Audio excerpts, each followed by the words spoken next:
and welcome again to the FinCrime Connection, brought to you by Jade, ThirdEye. Hi everyone, I'm Chris Holmes. I'm the UK manager for Jade, and I'm also the account manager for all of our Jade ThirdEye customers here in the UK, and I've been doing that since Jade ThirdEye's inception in 2012. And I'm Claire Rees. I'm Jade's Global Financial Crime Regulatory Specialist.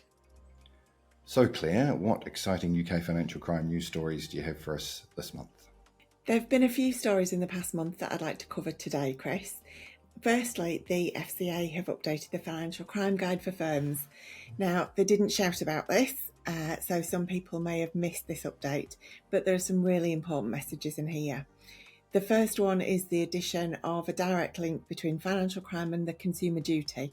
And it's really clear now that the FCA expect firms to consider the duty when designing and implementing the financial crime controls. So emphasising this, the guide now cross-references the consumer duty rules and guidance. Specifically on transaction monitoring, the guide encourages firms to rethink their TM and fraud alerts and to focus less on false positives and more on the risk, and firms need to continually evaluate the effectiveness of their monitoring. Innovation is encouraged as well, but with caution to incorporate strong controls.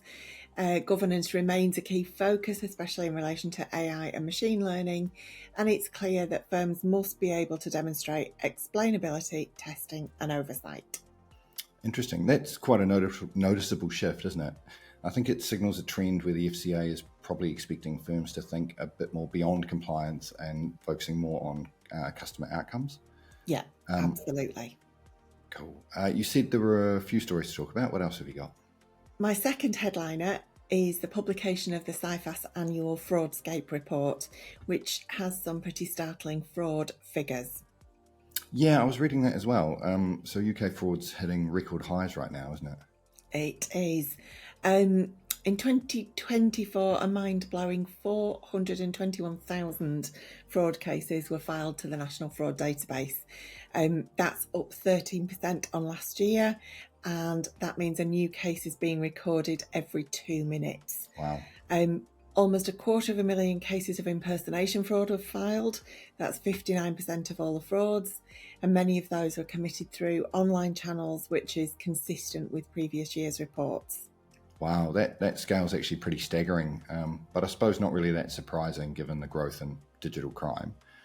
Seems like it's a real call for action for firms to stay agile. We can't really afford to rely and lean on legacy controls with fraud tactics evolving so rapidly. What other observations have you got from the report this year?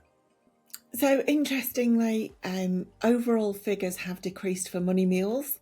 This is at least in part thought to be attributable to increased caution by some firms in filing young people to the National Fraud Database. There has been some regulatory concern about the impacts of filing on young people, which is potentially behind this. Despite that reduction, some firms have seen big increases in mule activity and are reporting mule activity as being relentless. And lastly, from Cifas, the biggest proportional increase has been facility takeover, which has gone up by 76% to over 74,000 filings. Almost half of these cases relate to the telco industry, with big increases being seen in SIM swap activity, which has impacted multiple organisations and resulting in multiple filings to the database. Wow, that's such a huge jump in facilities takeover. That's pretty alarming, really. SIM swap fraud often opens the door to broader account takeovers, so the impact on customers across a broad spectrum of sectors can be quite massive. So financial institutions need to be ready for those knock-on effects from the SIM swap frauds. And what's the last headline of the month, Claire? So this one's hot off the press. Just in the last week, the Payment Systems Regulator, the PSR, have published an update on what's been happening in the APP scams world since the revised reimbursement requirements went live. So that was October last year, wasn't it? So 7 months on, what are the key points? So the report acknowledges that all new policies and changes on this kind of scale will see some challenges and some teething problems. However, thanks to the massive industry efforts, there are some tangible positive results already. A high proportion of APP scams are being reimbursed consistently, and that reflects across a larger number of payment service providers. And whilst the regulator states it's too early to draw conclusions from the data, there's no evidence at this stage of significant spikes in APP fraud volumes being reported, which was previously highlighted as being a key risk.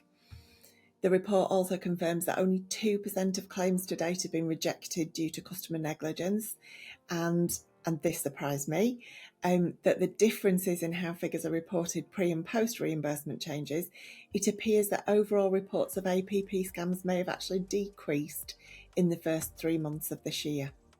I mean, any decrease is encouraging. It probably suggests better protections and clearer expectations, which might be deterring fraudsters, but it's still pretty early days. So firms are going to need to keep improving education, prevention, supporting victims, that sort of thing. And fraudsters' tactics are going to evolve. So this could be a real turning point, I suppose. It'd be really interesting to see the figures in the next few months, I think. Yeah. As always, the link to this report and all the other items we've discussed today are included in our blog. Thanks very much for joining us for this month's episode of FinCrime Connection, brought to you by Jade, ThirdEye. As always, if you've got any questions for Clearer Eye or any feedback or thoughts, please feel free to get in touch.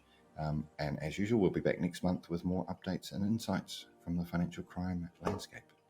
Thanks very much.